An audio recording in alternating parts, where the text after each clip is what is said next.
son corps. C'est ton moi qu'on a donné au vent. Je vais sentir ton pied, mais je ne peux pas. C'est plus fort que moi. Amen. Je dois annoncer l'évangile de la paix. C'est à ça que tu m'as appelé. C'est pour ça que Jésus m'a fait. Je dois continuer, continuer, continuer.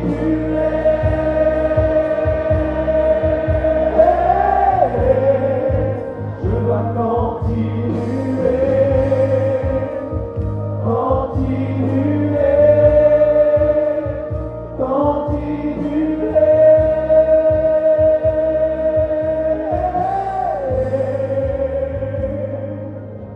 Je vois l'ennemi se lever contre ton foyer, faisant tout pour te faire tomber, te faire arrêter.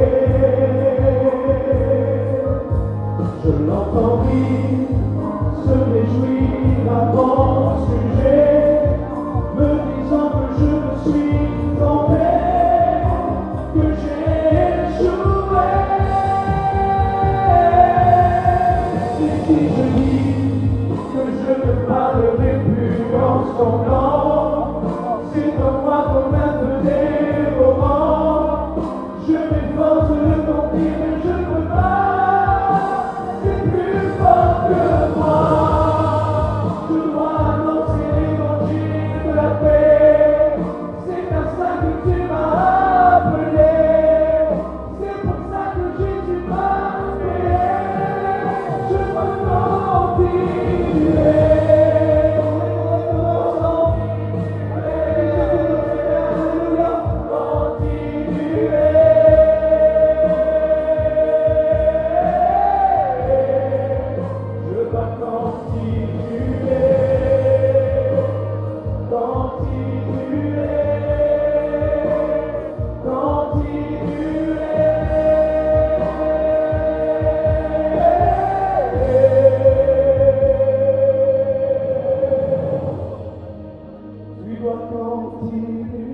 Alléluia. Gloire à Dieu. Attendons la gloire au Dieu de Dieu. Merci Jésus pour ta présence. Merci pour ta grâce. Merci pour ton esprit, Seigneur. Merci Jésus pour t'appartenir. Merci Seigneur. Merci pour le pardon de Dieu.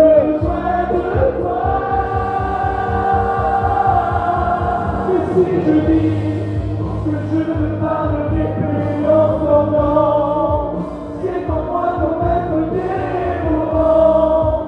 Je m'efforce de compter, mais je ne peux pas. C'est plus fort que moi. Je dois annoncer l'évangile de la paix. C'est à ça que tu m'as appelé. C'est pour ça que Jésus m'a fait.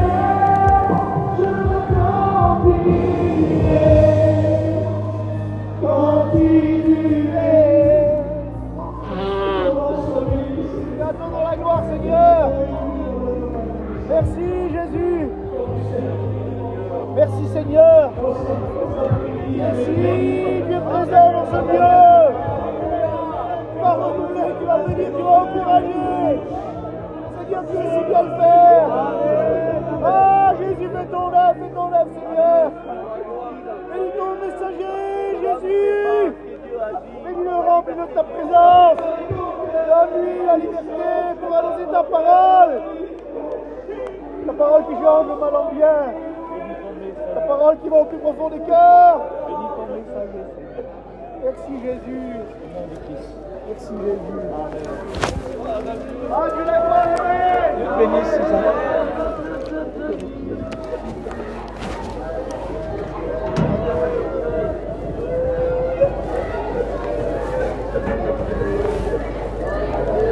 Gloire au Seigneur.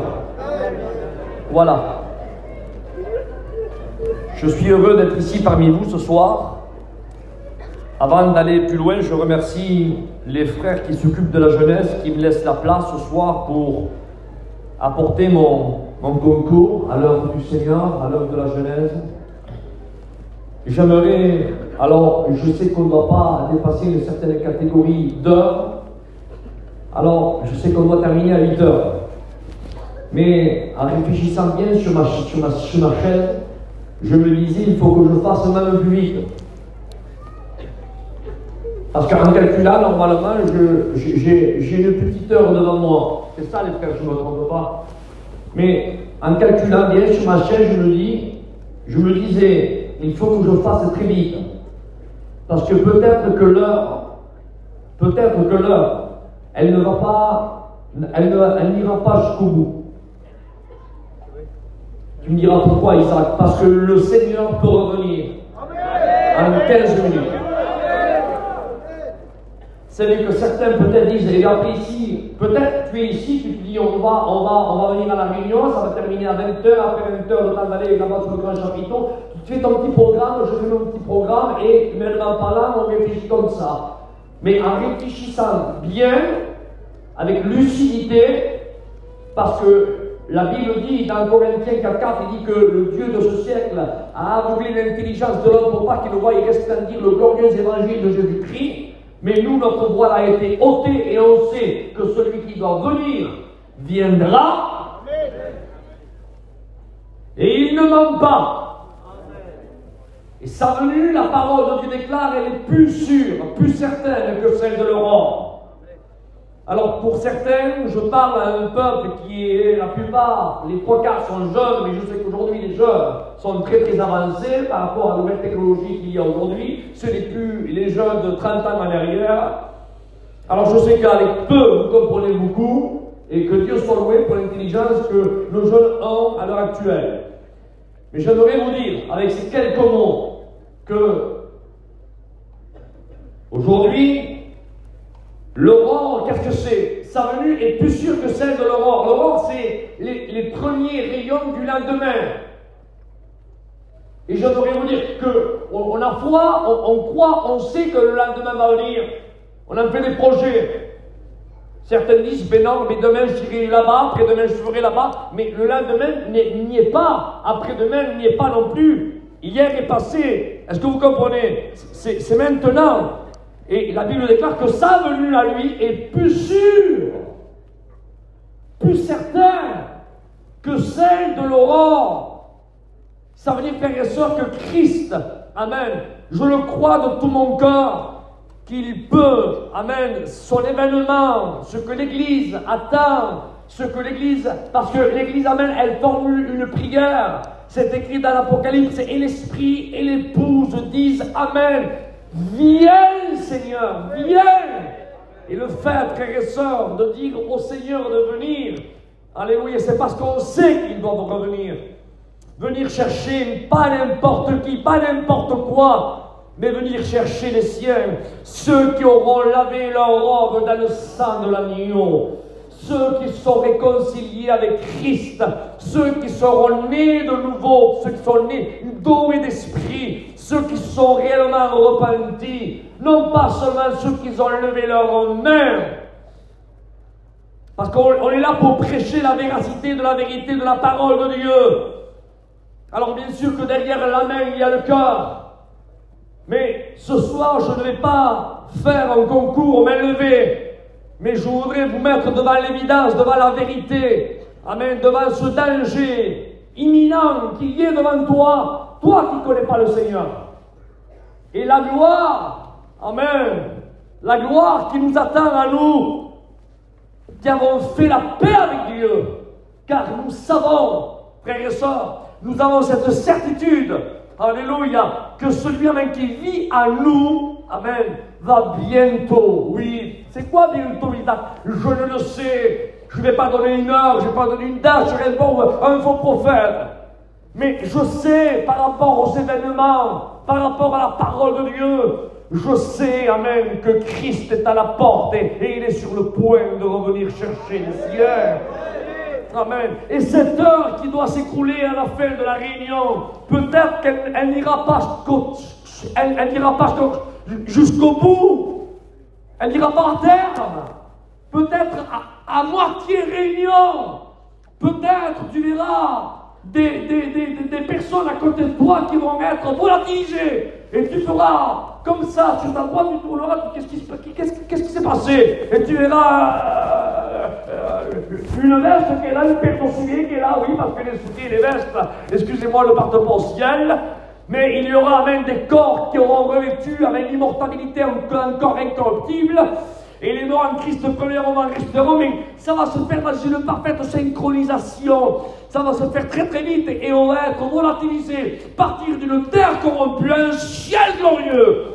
Et amen. Et l'occasion t'est donnée à toi ce soir, amen, de faire une rencontre avec Dieu, de faire une rencontre avec Jésus.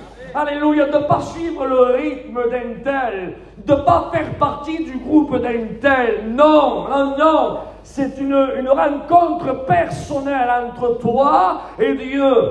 Je ne te connais pas, je ne te juge pas, je ne sais pas qui tu es. Je connais personne ici, la majorité. Quelques visages comme ça par des familles, de tes copains, des catholiques, des copains, bon voilà, des serviteurs de Dieu, des frères que je connais. Mais la majorité, je connais pratiquement personne. Donc je ne vous juge pas, je ne sais pas qui c'est qui est chrétien, je ne sais pas celui qui n'est pas. Mais en tout cas, la parole de Dieu s'adresse à toi qui ne connais pas le Seigneur. Et je voudrais te mettre devant l'évidence ce soir. Le danger dans lequel tu te trouves. Et pour cela, j'aimerais ouvrir la parole de Dieu dans le livre de la Genèse, au chapitre 1er et au verset 1er. Je ne voudrais pas être un oiseau de mauvais augure. Je ne suis pas ici pour vous faire trembler sur vos chaises. Je ne suis pas ici même pour vous raconter aussi une histoire et qui va vous effrayer en sortant du chapiteau. Mais je suis ici même comme un serviteur de Dieu pour vous prêcher la vérité de la parole. Amen. Parce que ici, ce qu'on est en train de faire ce soir, excusez-moi, ce n'est pas une parade.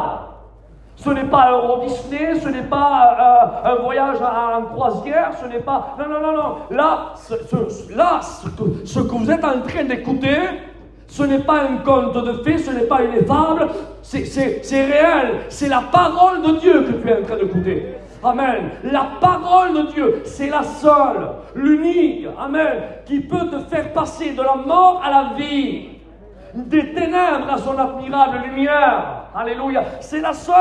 Amen. Amen. Car il n'a pas été donné un autre nom, dit la Bible, par lequel nous pouvions être sauvés. Ce n'est pas à travers une dénomination, ce n'est pas à travers un nom d'Isaac, vous mettez le nom de Tartampion, celui de ou du roi d'Agrobert si vous voulez. Non, ce n'est pas un homme qui sauve.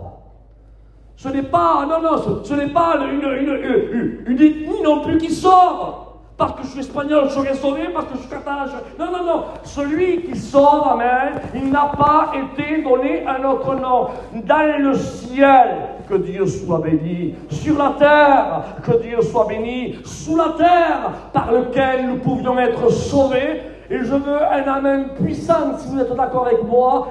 Et son nom est la parole de Dieu. Amen. La parole de Dieu. Mais à quiconque la reçoit, la recevoir.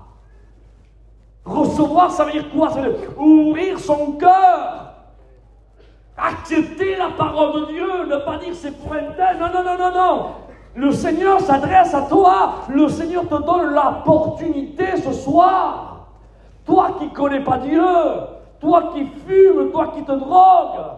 Toi qui joues peut-être à l'évangile, toi qui es venu ici peut-être pour faire plaisir, ou alors parce que tes copains, voilà, c'est des chrétiens, tu fais partie du groupe, et voilà, et tu vas là où eux vont, mais en réalité, tu n'as pas fait de rencontre avec Dieu, mais le Seigneur, ce soir, s'adresse à toi. Si tu veux réellement devenir un enfant du Seigneur, il faut que tu l'acceptes volontairement. Mais accepter quoi, Isaac? Accepter la parole de Dieu. Et si je l'accepte, ça fera quoi? Eh bien, la Bible dit, à quiconque, amen, l'a reçu, elle lui a donné le pouvoir de devenir enfant de Dieu. Alors je fais cette lecture avec vous, écoutez s'il vous plaît. Genèse chapitre 1er, verset 1er. Au commencement, Dieu créa les cieux et la terre. On va reprier le Seigneur. Et je vais dire Amen à mon frère Brahim de prier le Seigneur. Merci pour la grâce que tu nous fais de ta présence. Merci pour l'honneur de ressentir ta présence. Merci pour l'effort, le programme qui a été donné. Maintenant, on va faire silence dans nos cœurs et laisser ton messager, ton oint que tu as choisi. Tu bénis pour chacun d'entre nous. Seigneur, prends toute ta place. Que ta parole soit une semence qui descend du ciel. Et sans prétention, je proclame la victoire. Parce que le plus grand est au milieu de nous. Et il s'appelle Jésus. Alors bénis ton messager, Seigneur. Amen. Amen. Que Dieu soit béni. Il est 19h10. Je vais essayer d'aller très très vite. Je voudrais aller très très vite pour aller à un point essentiel. Je ne m'adresse pas à des enfants qui ont 3 ans, qui n'ont pas la faculté de comprendre. Je me répète, ce n'est pas pour vous élever que je dis ça, mais je sais que les jeunes aujourd'hui, chez nous, dans notre peuple, même les jeunes qui ont 12, 13 ans, 14 ans, ont la faculté de comprendre. Ce n'est plus les jeunes de 30 ans en arrière.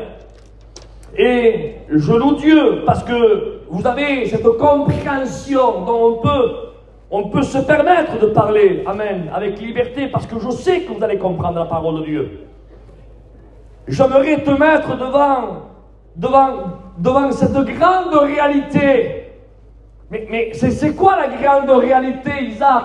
La grande réalité, c'est qu'il y a Dieu qui existe de toute éternité.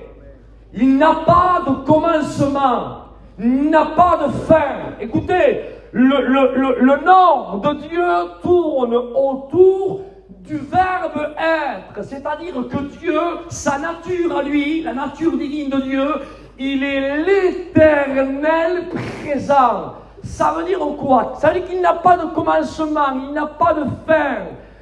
Tout sort de lui, amen, mais à lui, personne ne l'a créé. Par contre, si vous êtes d'accord avec moi, répondez à ce que je vais dire. Est-ce que vous croyez que Dieu est parfait? Amen. Alors Dieu, le parfait, a commencé à créer. Et quand le parfait commence à créer, alléluia, qu'est-ce qu'il sort du parfait? Si le parfait commence à créer, il crée le parfait. Amen. Quelque chose qui est parfait. Il n'y a rien à rajouter. Est-ce que vous comprenez ce que je veux dire? La bouteille d'eau, là, quand elle est remplie jusqu'à rebord, on ne peut plus rajouter d'eau à l'intérieur. La bouteille ne contient pas plus d'eau que ce qu'elle peut contenir. C'est que quand quelque chose est parfait, c'est parfait. Il n'y a rien à ajouter. Le Dieu créateur que nous avons, amen, la Bible dit que Dieu créa les cieux et la terre. Et tout ce que Dieu a créé est parfait, amen. Je vous dis cela pour vous dire, et je suis obligé d'abréger parce que sinon ça serait trop long, je vais aller vraiment au point essentiel. Dieu, amen, a dit, Jésus dans Jean 14, alléluia. Il dit, amen, je m'en vais vous préparer une place, afin que là où je suis, vous y soyez aussi. Ça veut dire que Christ, le parfait, le Créateur, est parti dans Jean 14, amen, nous préparer une place. Seigneur Jésus, comment elle doit être cette place? Mais écoutez ce que je dis.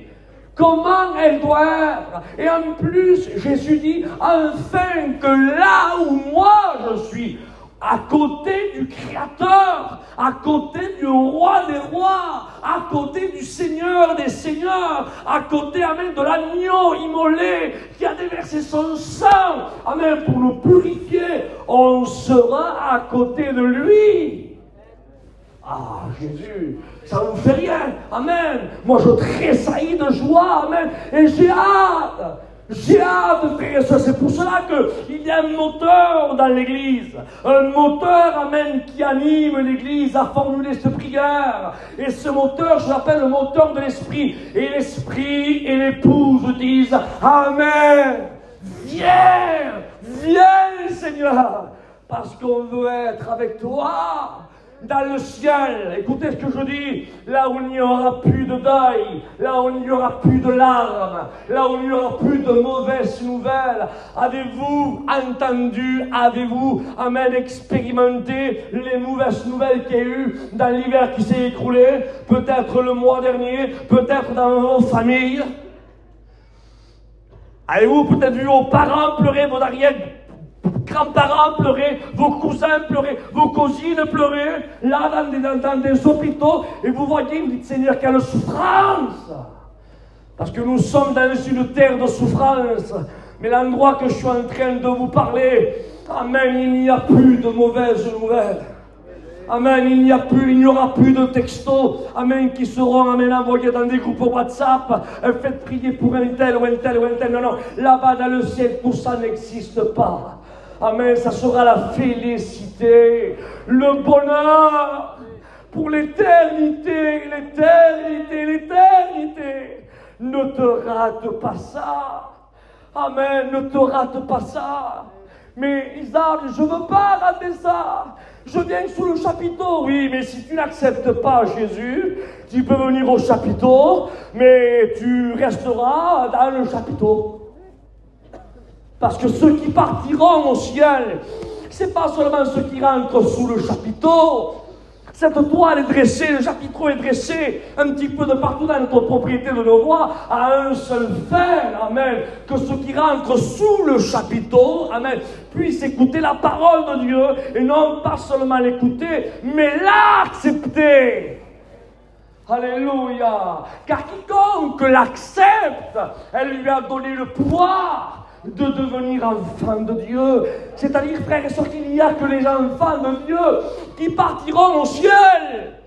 Et toi, tu veux rester ici-bas. Mais non, Isaac, je ne veux pas. Si je ferai l'appel ce soir, un appel complètement différent, parce que les appels qu'on fait, c'est le salut. On dit qui va accepter le Seigneur, et là, il y a des mains qui osent à se lever, d'autres pas. Et si je ferai un appel, et je dirais qui va aller à l'enfer? Celui qui veut aller à l'enfer, qui lève sa main. Tiens, allez, je le fais. On fait un essai. Voyons s'il y a quelqu'un qui lève sa main. Qui veut aller à l'enfer? Qui va aller avec le diable pour l'éternité et avec ses démons? Qui va aller là-bas? Dans cette prison qui a été préparée pour eux, et spécialement pour eux. Qui? Là où il y a des pleurs et des grincements dedans.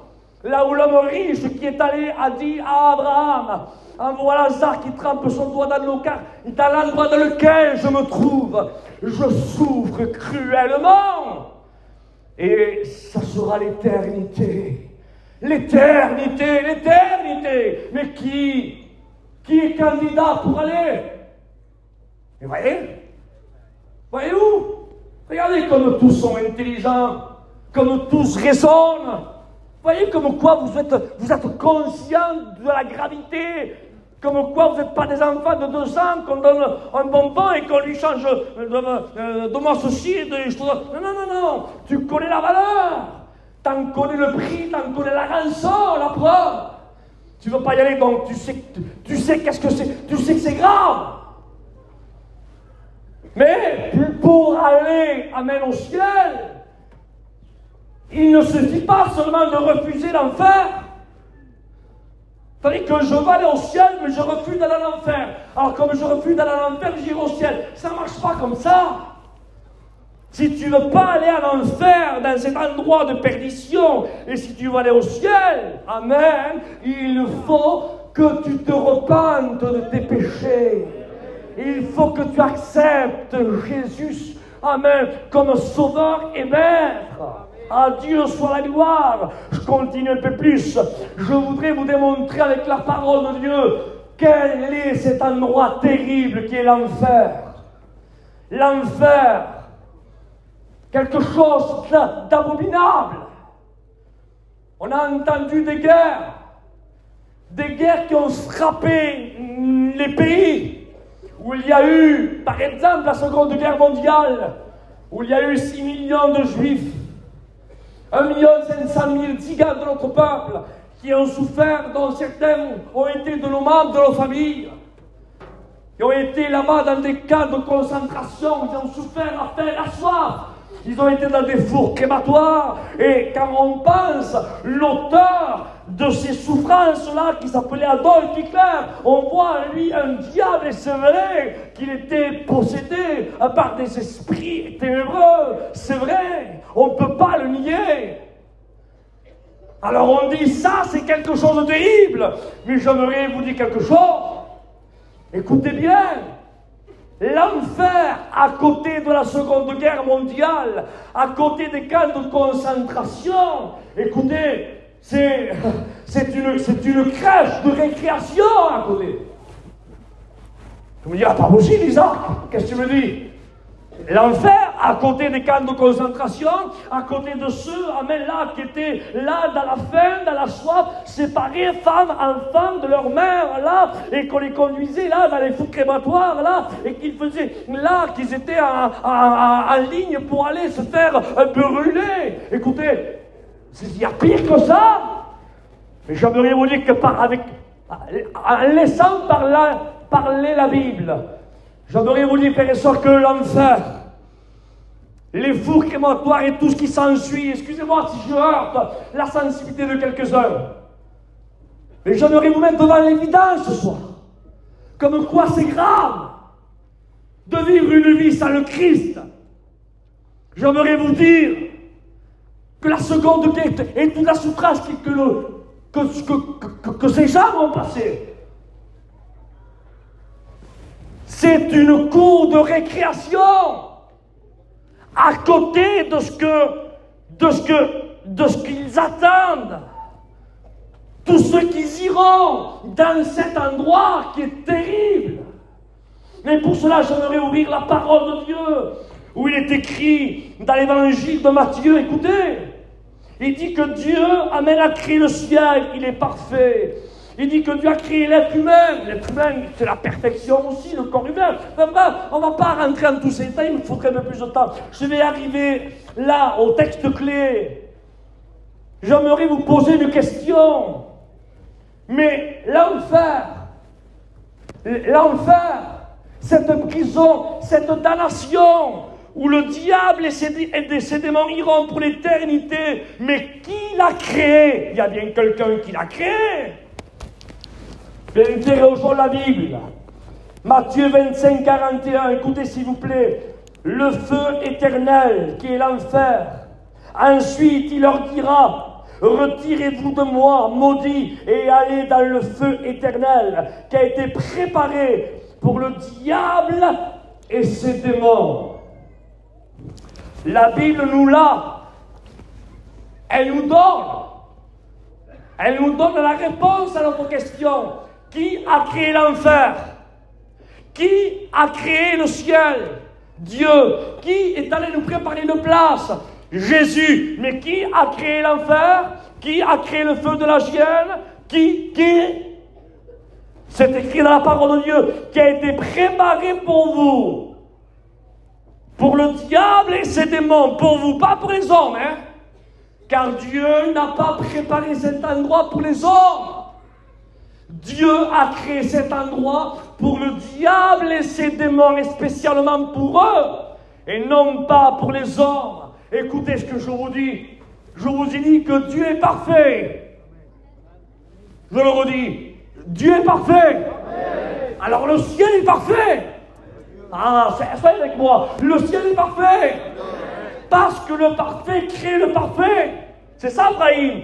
Mais le parfait, amen, a créé une prison, amen, pour qu'il souffre la damnation pour l'éternité, le diable et ses démons. Qui a préparé cette prison, amen, pour qu'il souffre éternellement la damnation, la condamnation éternelle qui a été créée pour le diable et ses démons? Qui c'est qui l'a préparé?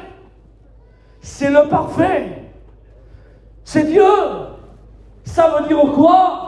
Pour celui qui a un petit peu de jugeote, ça veut dire, amen, que quand le parfait créé le parfait pour faire quelque chose de bon, il n'y a pas plus bon que ce parfait créé. Mais par contre, quand ce parfait crée quelque chose, amen, pour créer une damnation, une condamnation et une souffrance éternelle, il n'y a pas de prison qui peut se comparer. Il n'y a pas de toute souffrance qu'il y a eu depuis que le péché est sur la terre, depuis que les hommes, amen, ont souffert, tout ce que vous voulez. Personne ne peut se mettre à côté des souffrances que le parfait, amen, a créées pour que le diable et ses démons souffrent la condamnation pour l'éternité, l'éternité et l'éternité. Le parfait a créé la perfection dans la souffrance. Ça veut dire ce que ça veut dire. Écoutez, pour celui et celle qui comprennent, l'enfer, ça sera quelque chose tellement de terrible que Dieu a tout fait pour pas que tu y ailles. Je ne sais pas si vous comprenez ou pas. Je le redis. Comprenez. L'endroit que Dieu a créé est tellement terrible, cet enfer est tellement terrible. Il le sait, c'est lui qui l'a créé. Il y aura tellement de souffrance à l'intérieur que Dieu a tout fait pour pas que toi et moi, on y aille dans cet endroit. Et tu me diras, qu'est-ce qu'il a fait? Quoi? L'enfer est tellement gravissime que la Bible dit, car Dieu a tant aimé le monde qu'il a donné son Fils unique, afin que quiconque croise en lui ne périsse pas. C'est-à-dire qu'il n'aille point dans ce lieu que lui l'a préparé. Pour le diable et ses démons, c'est tellement gravissime que Dieu a dit à un certain moment, dans Ésaïe chapitre 6, verset 8, « Mais qui enverrai-je? Qui mourira pour nous? » En quelques mots, qui paiera leur dette pour pas qu'ils y aillent? Car l'endroit qu'on a préparé n'a pas été préparé pour eux, mais ça a été préparé pour le diable et ses démons. Mais qui enverrai-je? Et la voix même se fait retentir et dit, me voici, envoie-moi. Alléluia, Emmanuel. Le Dieu créateur du ciel et de la terre, le Logos s'est matérialisé dans un corps humain. Il a marché sur cette terre pendant 33 ans et il a été notre substitut. La condamnation, amen, qui devait tomber sur nous est tombée sur lui. Le châtiment qui nous donne la paix est tombé sur lui. Comprenez ce que je dis? Il a souffert. Il a souffert. La croix, c'est quelque chose d'horrible. Il a souffert, il a pris ta place. Mais pourquoi, Isaac? Parce qu'il t'aime, il veut éviter cet endroit. Est-ce que tu comprends ça? Il veut éviter cet endroit de tourment, cet endroit là où les démons ont peur. Mais écoutez ce que je dis. Là où les démons ont peur, c'est écrit dans la parole de Dieu. Il dit dans Jacques 2,19, il dit, tu crois en Dieu, il dit, tu sais bien. Il dit, les démons aussi y croient. Il dit, ils tremblent. Écoutez ce que je dis. Les démons croient en Dieu, ils tremblent. Et le mot trembler dans le grec, c'est le mot hérisser. C'est le mot frissonner. C'est le mot horrifier. Dans le texte hébreu, c'est le mot être dans l'épouvante. Imaginez les démons qui font peur les hommes, qui possèdent les gens, qui divisent les familles, qui font du mal. Les esprits maléfiques. On les interroge, on les fait parler ce soir. Vous croyez en Dieu? Et s'ils nous répondraient, comme dit la Bible, oui, j'y crois. Et alors, tu crois? Ça te fait quoi d'y croire? Eh bien, ils nous répondraient, eh bien, parce que j'y crois, je tremble. Ah bon, tu trembles? Mais dans le texte grec, c'est plus profond. Les démons pourront nous dire, je frissonne, je suis horrifié, je suis épouvanté. Et on leur dirait, mais pourquoi êtes-vous épouvanté? Pourquoi? Pour quelle raison vous frissonnez? Mais pour quelle raison vous hérissez? Pour quelle raison vous êtes dans l'épouvante? Pourquoi? Et il nous répondrait, parce que celui qui ne ment pas nous a promis, il nous a créé un endroit, et spécialement pour nous, pour que, amen, on paye lourdement, amen, la faute qu'ils ont commise. Et comme ils savent que Dieu, amen, ne ment pas, ils croient en celui qui ne ment pas, et ils tremblent. Et toi, tu dis que tu crois en Dieu, et en ce moment même, tu es en train de te parler à ton copain, tu es en train de parler à ta cousine, tu es en train de jouer au téléphone, tu es en train de te moquer peut-être, je ne sais pas, d'un tel ou d'un tel, par texto, peut-être tu viens aux réunions parce qu'il n'y a rien d'autre à faire, parce que peut-être il y a des mots cantiques, on va aller là-bas, et toi tu dis, et si on te sort dehors, tu crois en Dieu? Oui, je crois en Dieu, tu crois en Dieu et tu n'acceptes pas le Seigneur dans ton cœur. Tu parles avec ton péché, et si Christ revient, parce que réellement tu n'as pas conscience de la gravité de la chose. Tu n'as pas conscience de la gravité de la chose. Il est demi. Donnez-moi 10 minutes de plus. L'enfer, les démons ont peur d'y aller. Rappelez-vous quand Jésus a dit, là cet homme qui était possédé de 6000 démons, les démons, écoutez, sont prosternés devant le Christ. Pourtant, Jésus n'a rien fait. Il a posé le pied de l'autre côté du lac de Galilée. Et quand il a posé son pied, cet homme qui était possédé de 6000 démons, il s'est prosterné devant Jésus. Ils lui ont dit, oh, qu'y a-t-il entre toi et moi, ô Fils du Très-Haut? Es-tu venu ici pour nous tourmenter avant le temps? Il dit, permets-nous. Il prie Jésus. Il supplie Jésus. Il dit, ne nous envoie pas dans l'abîme. Mais qu'est-ce que ça doit être cet endroit pour que les démons tremblent d'y aller? Qu'est-ce que ça doit être? Quel endroit horrible! Je te le dis au nom de Jésus. Ce que les frères sont en train de faire, et tout ce chapiteau qui est dressé, et toutes ces visitations qu'ils font, tous ces rallyes de jeunesse qu'ils font, toutes ces réunions qu'ils font, le temps qu'ils consacrent pour vous, écoutez, ils le font, amen, parce qu'ils vous aiment. Et ils le font, amen, parce qu'ils ne veulent pas, amen, ils ont compris la vérité, ils ont été éclairés par la lumière de Jésus. Et ils ne veulent pas, amen, qu'aucun de vous se perde.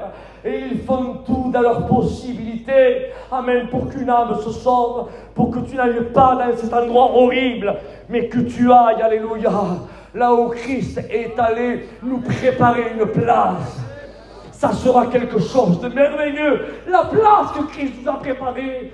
Non seulement on sera avec le Christ, mais on sera aussi avec nos proches, avec ceux qui nous ont devancés. Laissez-moi toucher 5 minutes de plus, un point concernant ce Dieu redoutable. Et je fais pas ça pour vous faire trash, mais je vous dis ça pour que vous preniez conscience que l'évangile n'est pas un conte de fées.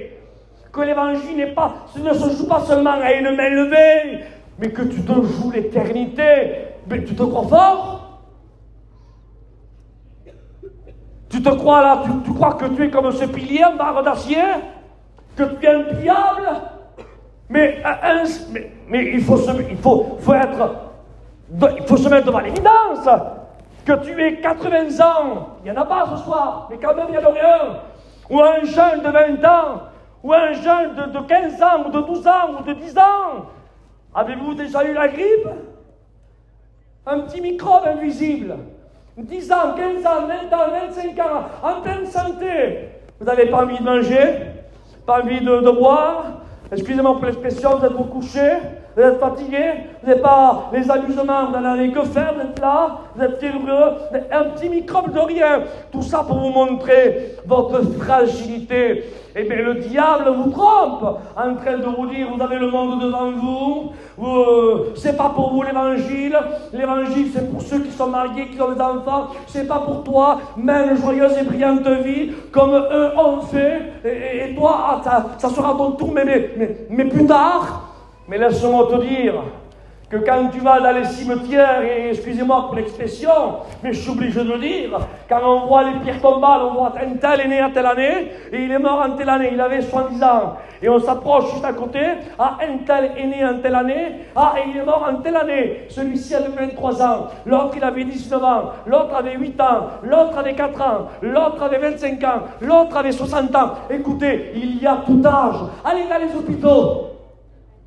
Vous rentrez dans une chambre, vous voyez un vieillard qui est là, vous rentrez dans la gériatrie, vous voyez une certaine catégorie d'âge qui est là, mais quand vous allez en pédiatrie, vous voyez qu'il y a des nourrissons qui sont là, certains sont malades, certains sont au point de quitter la terre, ils viennent donner un 4 jours. Tout ça pour dire que je veux vous mettre devant l'évidence, devant la fragilité de ton corps. Tu es un humain. Est-ce que tu comprends ça? Tu es un humain. Ça veut dire même que ton cœur peut cesser de battre d'un moment à l'autre. Mais que dit la Bible à ce sujet? Je l'ai marqué là. Et après, je prendrai un point essentiel et je prierai le Seigneur. Mais je veux pas te faire trash ce soir, mais je veux que tu comprennes la réalité. En disant, Seigneur, les réunions qu'elles sont faites, c'est une grâce de Dieu qui m'est accordée et je dois la saisir. Regarde ce que dit la Bible de toi, et de toi aussi. Il a eu trash. Et de toi. Et de toi. De toi aussi, Ibrahim. De moi. Mais qu'est-ce qu'elle dit là? Pourquoi tu dis de toi, de nous? La Bible s'adresse aux humains. T'es bien humain, toi, non? T'es comme moi. Mais que dit la Bible du corps humain, de l'homme? Job chapitre 14, verset 1er, l'homme. Il est question de l'humain, là. Il n'y a pas d'âge, il ne dit pas celui qui a 70 ans, celui qui a 15 ans. Non, c'est marqué comme ça. L'homme, né de femme, sa vie est courte et sans cesse agitée. Laissons parler la Bible encore. Psaume, chapitre 78, verset 39. Il se souvient, gloire à Dieu, que le psalmiste là, il s'est souvenu, Ephraïm. Mais toi, est-ce que tu te souviens? Comme le psalmiste. Mais il se souvient de quoi? Je continue la lecture. Il se souvient qu'il n'était que chair, un souffle, qu'il s'en va et ne revient pas. Le psalmiste là, il s'est souvenu. Mais toi, est-ce que tu te souviens de ce que tu es?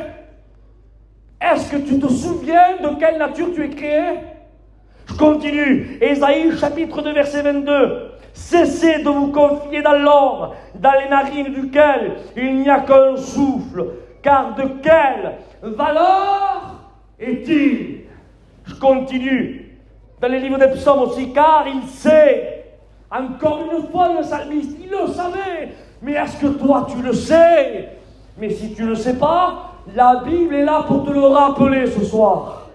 Car il sait de quoi nous sommes formés. Il se souvient que nous sommes, excusez-moi de ce mot, c'est la parole de Dieu qui le dit. Alors certains crânes, ils se mettent des beaux costumes, ils se mettent tout ce que vous voulez, belle voiture, je crois, il a 80 ans quand j'ai tout l'avenir devant moi, et on interroge la parole de Dieu, il dit, il se souvient de quoi il est formé, amen, et qu'il n'est que poussière. Seigneur Jésus, pas possible. Ésaïe 40, verset 6.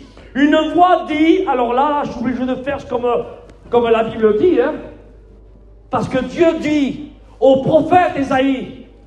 Alors, le prophète Ésaïe, il est comme moi ce soir. Je mets mon nom, si tu préfères. Allez. Ésaïe dit, chapitre 40, verset 6, une voix dit, crie.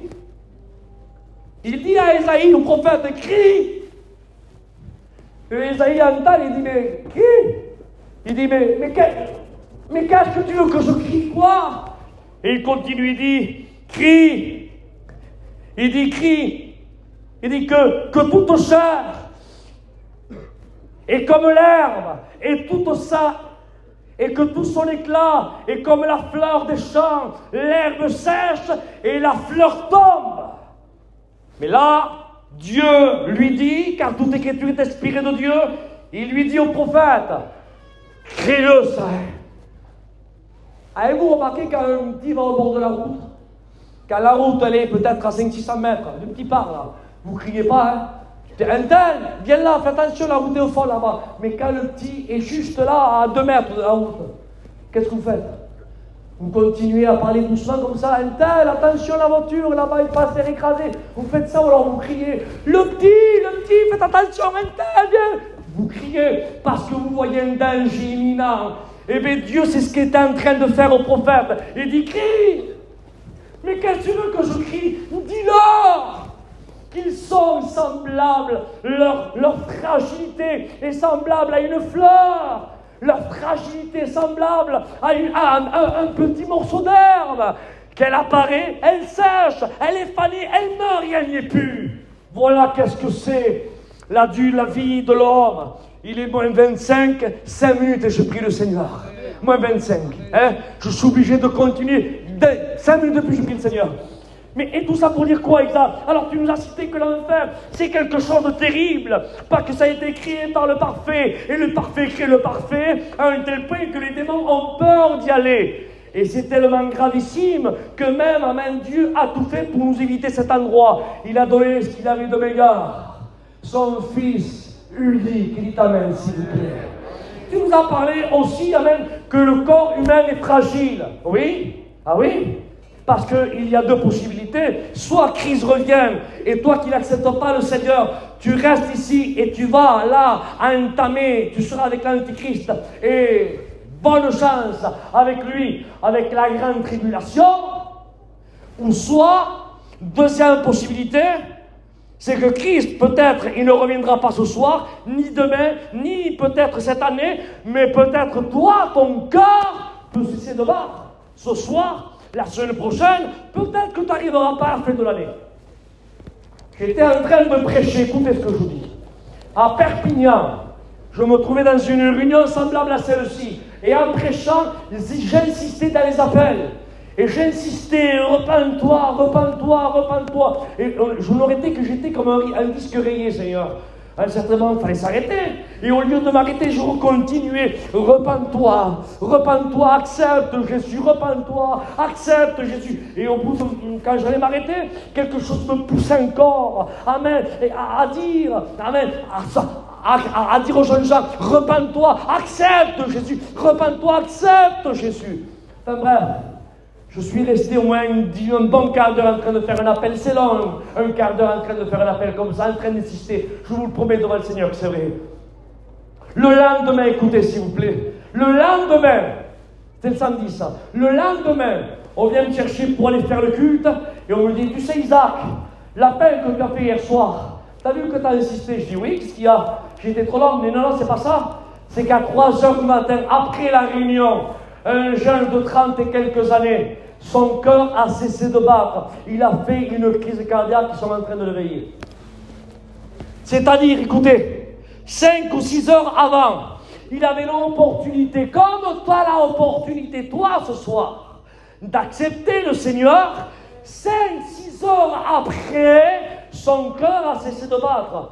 Écoutez, je ne suis pas juge. Est-ce qu'il avait fait la paix avec Dieu? Est-ce qu'il n'avait pas fait la paix avec Dieu? Point d'interrogation. Mais toi, ce soir, que vas-tu faire? Vas-tu repartir de la même façon que tu es rentré? Ou alors, vas-tu partir, amen, avec le héros des héros, le Seigneur des seigneurs, le roi des rois, dans ton corps? Isaac, tu es en train de nous faire peur.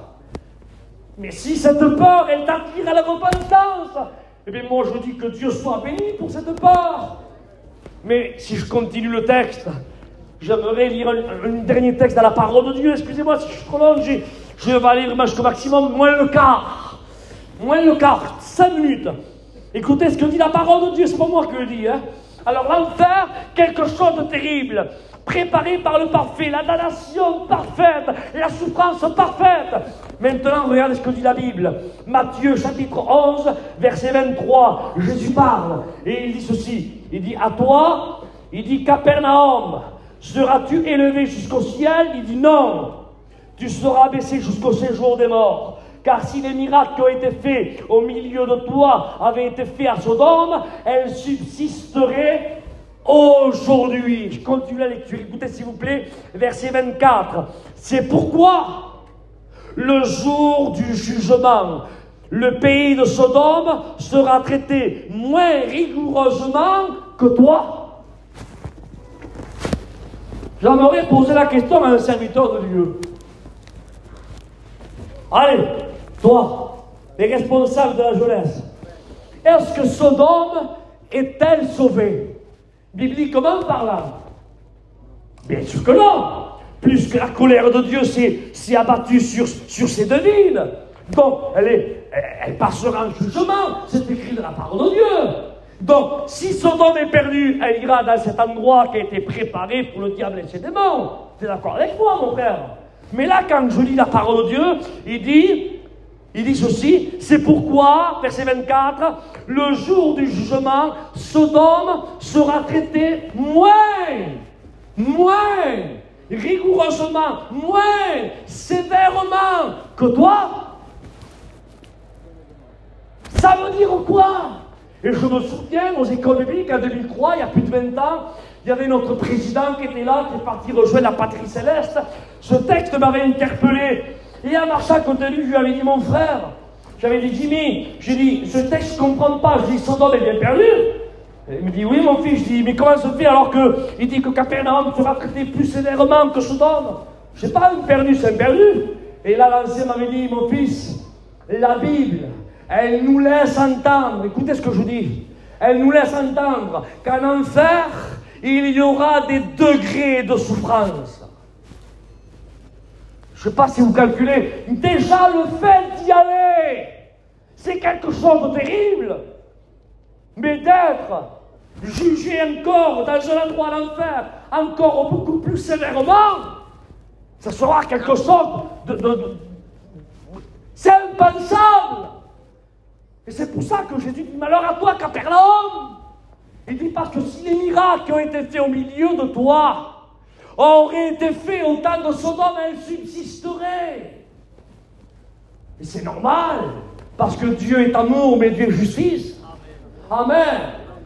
Imaginez qu'on créerait, par exemple, maintenant un tribunal. Vite fait, après on prie le Seigneur. Là, on crée un tribunal. Imaginez, on appelle Sodome à la barre. Sodome serait là et tu diras, voilà, tu es perdu parce que tu as commis l'iniquité, le péché. Mets-toi sur ma gorge, sois damné, va dans le feu éternel. Maintenant, on appelle Capernaum. On appellerait Capernaum, là-bas. Voilà, Capernaum, toi aussi tu es perdu et tu es au même rang que Sodome, tu es dans la damnation éternelle. Et à ce moment-là, sûrement, c'est moi qui le dis, je donne des arbres de l'imagination, Sodome, là, elle se lèverait, elle dirait, mais Seigneur, tu es bien Dieu qui met la justice là où il faut mettre la justice, tu es bien le Dieu qui est amour et bien le Dieu de justice. Et Dieu répondrait oui. Il dit, mais Seigneur, c'est pas juste ce que tu fais. Parce que moi, Sodome, j'ai eu seulement que l'autre qui a vécu devant mes portes. Tandis que Capernaum a eu un privilège que moi je n'ai pas eu. Parce que Capernaum, il y a eu la parole, il y a eu le Créateur, amen, qui vivait dans la maison de l'apôtre Pierre. Il y a eu des miracles qui ont été faits au milieu de cette ville-là. Tandis que moi, je n'ai pas eu cette occasion d'avoir le Fils, amen, matérialisé dans un corps humain et faire des miracles dans ma ville. Alors, tu le mets au même rang que moi, tu n'es pas juste. Et Dieu, sûrement qui répondrait, cela est vrai. C'est pour cela que Capernaum sera traité plus sévèrement. Parce qu'elle a eu un privilège que Sodome n'a pas eu. Et moi, j'aimerais faire, pas un rajout, Seigneur, de texte, mais j'aimerais dire, mais quand viendra-t-il des personnes qui disent non, aujourd'hui, à l'époque de la grâce? Parce qu'à l'époque de Capernaum, là, nous étions sous l'époque de la loi, sous la période de la dispensation de la loi. La grâce, elle n'y était pas encore, car Christ n'était pas mort, n'était pas ressuscité. Mais aujourd'hui, nous sommes dans la dispensation de la grâce. Ça veut dire que toi, ce soir, qui as le privilège, l'occasion, non pas comme Capernaum, parce que Capernaum avait le privilège d'avoir Jésus en face, elle.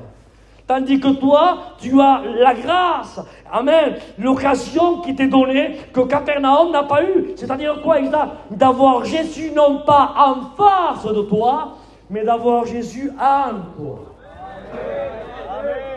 C'est pas pareil, hein? Est-ce que vous comprenez ça? Ça n'a rien à voir, hein? Alors, qu'adviendra-t-il de ceux qui disent non à Jésus ce soir?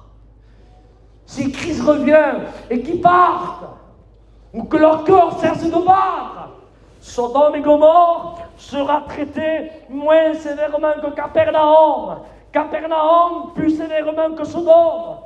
Mais celui, amen, qui est né là sous la grâce, sous la dispensation de la grâce, comme toi ce soir, si tu n'acceptes pas le Seigneur, crois-tu, amen, que quand tu passeras là devant le grand trône blanc, crois-tu que tu seras au même rang que Capernaum, au même rang que les damnés de Sodome? Moi, si je lis la parole de Dieu telle qu'elle nous laisse entendre, alors je dis non. Si Capernaum a été traité plus sévèrement que Sodome, moi je dis que ceux qui n'acceptent pas le Seigneur ce soir, dans la dispensation de la grâce, elle sera, écoute, ta souffrance sera pire que Capernaum. Alors écoute ce que je te dis, j'arrête maintenant. Au nom de Jésus, échappe à la damnation éternelle. Échappe à la condamnation éternelle. J'aimerais, amen, appeler, amen, le frère qui a chanté le dernier cantique. J'aimerais qu'on ferme nos yeux, qu'on courbe le front tout de suite. Alléluia. Et j'aimerais, amen, qu'on prenne un cantique. Et j'aimerais, à travers la prédication que tu as entendue, repens-toi. Isaac, tu ne fais pas lever la main? Non. Tu ne fais pas lever, tu ne fais pas venir ici devant? Non plus. Qu'est-ce que tu me fais faire, Isaac, alors? Repens-toi. Là où tu te trouves. Dans ta chaise. Là-bas au fond. Repens-toi. Demande pardon à Jésus. Dis-lui, Seigneur, pardonne. Lave-moi avec ton sang précieux. Purifie-moi, Seigneur. Je te demande pardon, mais produis un fruit digne de repentance, avec une véritable repentance. Et tu passeras de la mort à la vie. Des ténèbres à son admirable lumière. Mais accepte Jésus. Alors le temps d'un cantique, alléluia, l'appel a été fait à travers la prédication, tu as compris qu'il y a deux endroits où passer, soit la félicité, le bonheur pour l'éternité, soit la condamnation avec des degrés de souffrance pour l'éternité. Alors ce soir on ferme tous nos yeux. Où il est, où le frère? Viens, on termine avec ce cantique, alléluia, et après on entend maintenant la deuxième réunion qui passe sous le grand chapiteau. J'aimerais qu'on courbe nos fronts, s'il vous plaît. Courbez vos fronts. Il n'y a pas de spectateurs. Alléluia. C'est grave. C'est grave. Parce que peut-être dans un quart d'heure, le Seigneur revient. Le Seigneur te laisse un quart d'heure peut-être pour faire la paix avec lui. Alors au nom de Jésus, repens-toi. Demande pardon à Dieu. Ou alors reviens à Dieu. Mais accepte Jésus. Ne sois pas indifférent. Au nom du Seigneur. Alléluia. On écoute ce cantique. À Dieu soit la gloire. À Dieu soit la gloire, et on prie le Seigneur. Accepte Jésus. Accepte Jésus. Accepte le Maître. Accepte le Maître. Accepte Jésus. Accepte le Seigneur. À Dieu soit la gloire. Vas-y, tu peux commencer, fils. Accepte Jésus. Accepte Jésus. Accepte-le. Elle est tout près de toi. Accepte Christ. Ne la laisse pas passer. Accepte Jésus. On se lève de nos chaises, s'il vous plaît. On se lève tous. On termine avec cette louange. Accepte la grâce. Demain peut être trop tard. Accepte Jésus.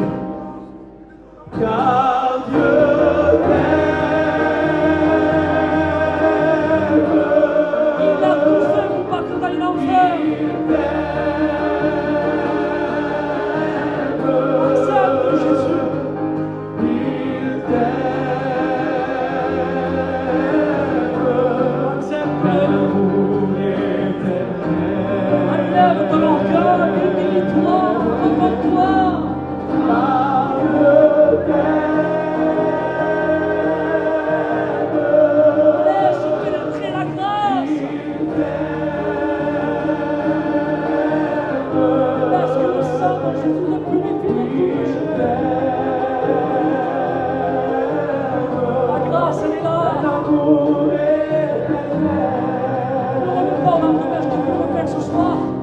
Il a donné son fils. Il a donné son fils, son unique fils. Alléluia. Parce que la mort et la vie, accepte-le. C'est un cadeau de Dieu. N'a rien à payer. Un cadeau immérité. Le diable ne va pas te revendre. Car Dieu Dieu t'aime. Quoi que tu aies fait, Dieu t'aime. Demande pardon à Dieu. Ferme tes yeux.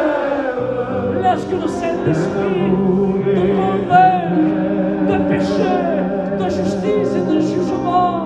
Repends-toi au nom de Jésus.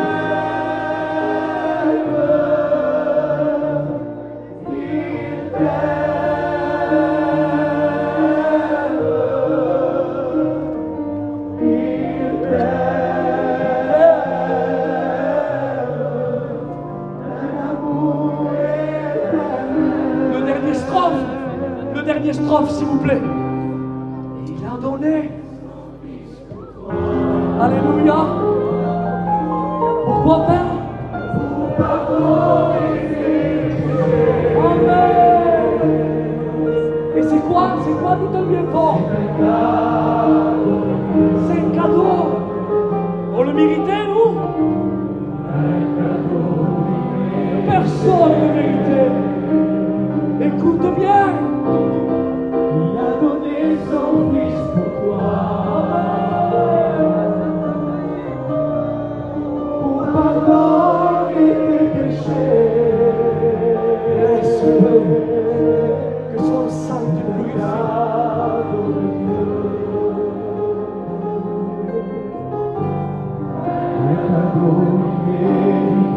Ensemble, on lève nos mains ensemble, même on le dit ensemble. Car Dieu t'aime. Oh, la Dieu.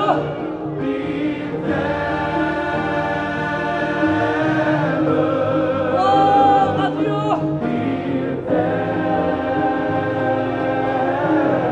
D'un amour comment? D'un amour éternel. Amour éternel. Car Dieu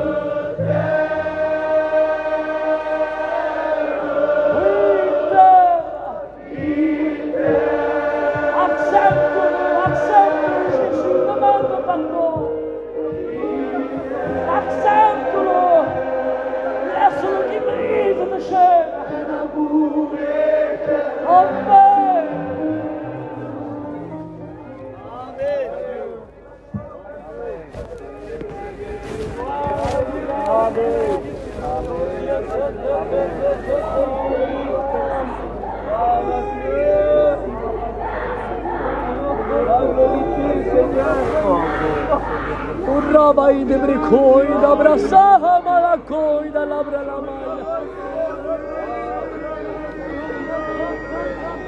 Rabakai de lebresebra da hamakai da hamalaya.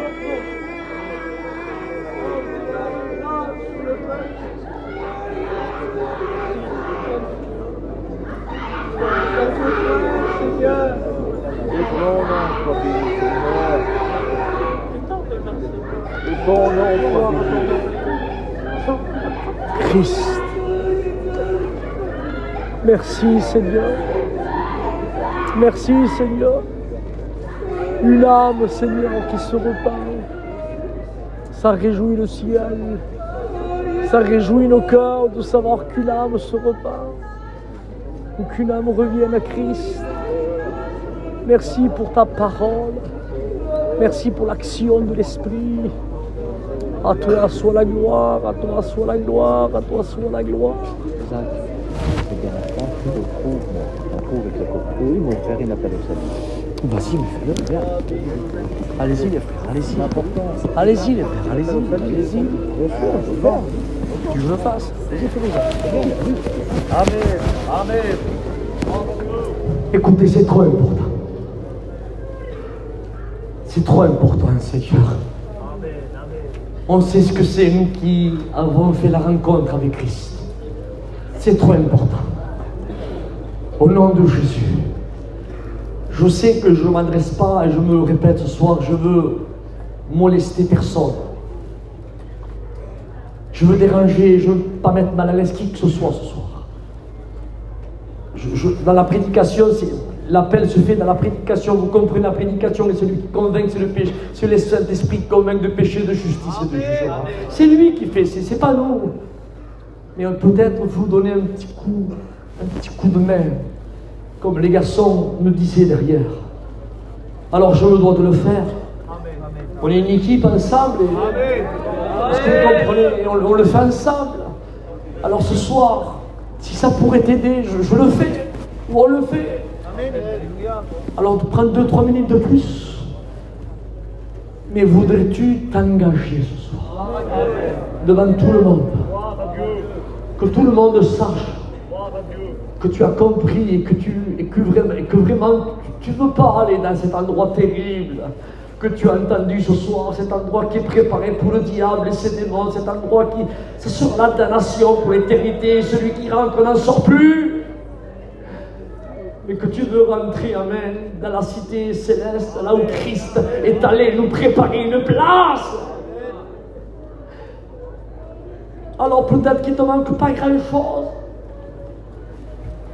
Mais le pas grand-chose ne veut pas dire sauver. On peut être presque, j'étais presque, il aurait insisté un peu plus. C'est pour cela qu'on le fait. Parce que si on arrête là, non, tu repartiras. J'étais presque, oui, mais t'es presque sauvé, mais tu t'es reparti perdu. Alors on voudrait insister un peu plus ce soir. Prendre 2 minutes de plus s'il faut. Et te booster ce soir. Voudrais-tu t'afficher? Serais-tu capable ce soir, quel que soit ton âge, serais-tu capable ce soir de t'afficher, de dire oh oui, je veux être sauvé, oui, je veux Jésus, oui, je veux aller au ciel, oui, je me repens. Je voudrais que ceux qui voudraient prendre cette décision qui est sérieuse, je voudrais qu'ils lèvent sa main. Je bénis Dieu. Est-ce qu'il y aurait d'autres mains qui voudraient se lever? Il n'est pas l'âge. Je bénis Dieu pour ces mains qui se lèvent. Écoutez, regardez pas, s'il vous plaît, il n'y a rien à regarder. On prie le Seigneur, les chrétiens on prie le Seigneur. Nous. Les chrétiens prient, les sauvés prient Dieu. Nous, on prie le Seigneur. Mais ceux qui n'appartiennent pas à Dieu, est-ce qu'il y aurait d'autres mains qui voudraient lever? Se lever ce soir au nom de Jésus, s'afficher et dire moi j'accepte Jésus. Je veux repartir de ce lieu avec Jésus dans mon cœur. Est-ce qu'il y en a ce soir qui veulent accepter Jésus? Écoutez, je n'insisterai pas comme j'ai fait à Perpignan. Je vais le faire trois fois. Je l'ai fait une fois, je le refais 2 fois. Veux-tu accepter Jésus? Relève ta main. Je bénis Dieu pour ces mains qui se lèvent. Écoute bien, je te promets, c'est vrai. J'insiste la dernière fois et je m'assois. Demain est passé, hier est passé, demain n'est pas là. C'est le aujourd'hui de Dieu pour toi. Je fais le dernier appel. Tu ne pourras pas dire que Dieu n'a pas insisté, que Dieu n'a pas pensé à toi. Il y a eu des mains qui se sont levées. Je fais le dernier appel. Le dernier, réfléchis bien. Réfléchis bien. Est-ce que tu veux accepter Jésus? Lève ta main et on prie le Seigneur. C'est le dernier appel. Où ça? Je vois pas. Oui, je bénis Dieu. Alors je suis obligé de le faire. Excusez-moi. Vous êtes des grands garçons, des grandes filles. Vous avez pris conscience. Mettez-vous debout, s'il vous plaît. Ceux qui ont levé l'homme, levez-vous de votre chaise. Je veux vous voir. Je bénis Dieu. Je bénis Dieu. Je bénis Dieu. Je bénis Dieu. Affichez-vous, levez-vous, affichez-vous. Je bénis Dieu, Seigneur, à l'unique qu'un pécheur se repent. Le ciel est en fête. Le ciel. Et moi, je veux redire avec eux, les organisateurs sont en fête aussi. Se réjouissent, et moi avec, je me réjouis. Prédicateurs, chrétiens, nous, si on participe à la réjouissance, on se réjouit de savoir qu'il y a des perdus qui sont sauvés. Alors, j'ai eu d'autres mains qui étaient levées. Levez-vous, s'il vous plaît. Et on prie le Seigneur. Alléluia. Écoutez, j'ai dit 3 fois, mais tant pis, j'insiste, 4e fois. Allez, je vais jusqu'à la 4e fois. Lève-toi maintenant. Frère, viens là, s'il te plaît, viens plus. Pendant que Frère se lève, regarde, tu as 5-6 secondes là. Lève-toi ta chaise, s'il te plaît. Je ne lui laisse pas le micro encore. Lève-toi. La réunion, elle prend fin là. Au nom de Jésus, lève-toi. Sois courageux. Sois courageuse. Lève-toi. Je laisse Frère prier le Seigneur. Que Dieu vous bénisse. On ferme nos yeux et on prie le Seigneur. Tu comprends que l'appel, c'est de rentrer les décès avec les mains, avec le péché, le Fils, il veut sauver. Si tu n'as pas eu la force de t'aider, demande pardon. La réunion est